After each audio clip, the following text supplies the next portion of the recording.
everyone! Today we're going to talk about bonobo chimpanzees, not to be confused with regular chimpanzees. Bonobos are far more intelligent and peaceful creatures. They use tools, medicinal aids, language, and social hierarchies to successfully maintain peace within their communities, making them the smartest non-human animal on Earth. So first we'll talk about tool usage, and there are some notable differences in tool usage between captive bonobos and wild bonobos. So we'll start with captive bonobos.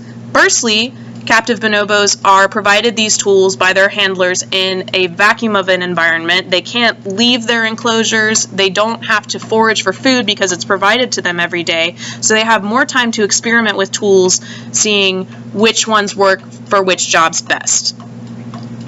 It has been observed that even without being able to communicate with other captive bonobos, they still choose the same tools for similar jobs, so they know what functions they're looking for when they see these objects.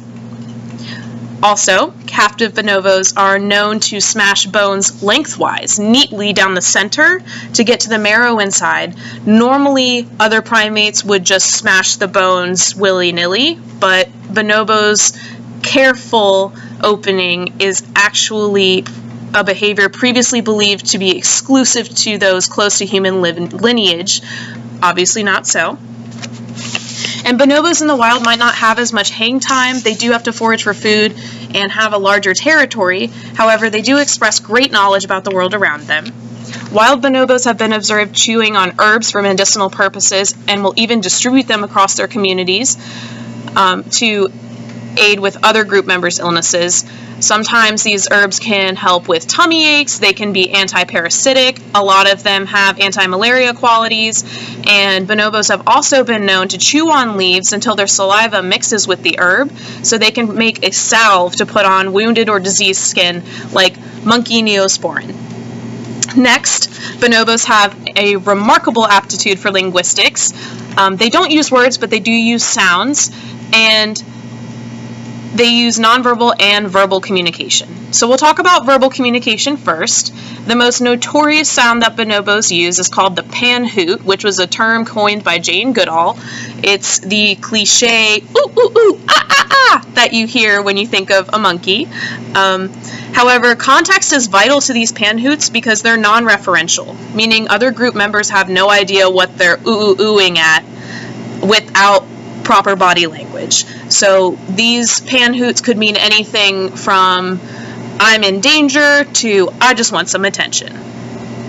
However, the vast majority of language that bonobos use is nonverbal, which includes body language and gestures, giving the pan-hoots context.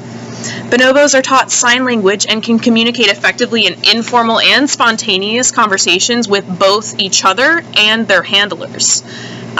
In the wild, however, more than 68 gestures have been codified into the bonobo language, which can mean anything from get away, or stop that, or please groom me, or follow me, which are pretty complex commands for some chimpanzees to be giving each other.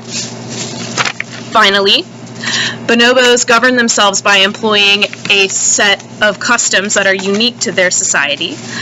They live in matriarchal societies, so females rule.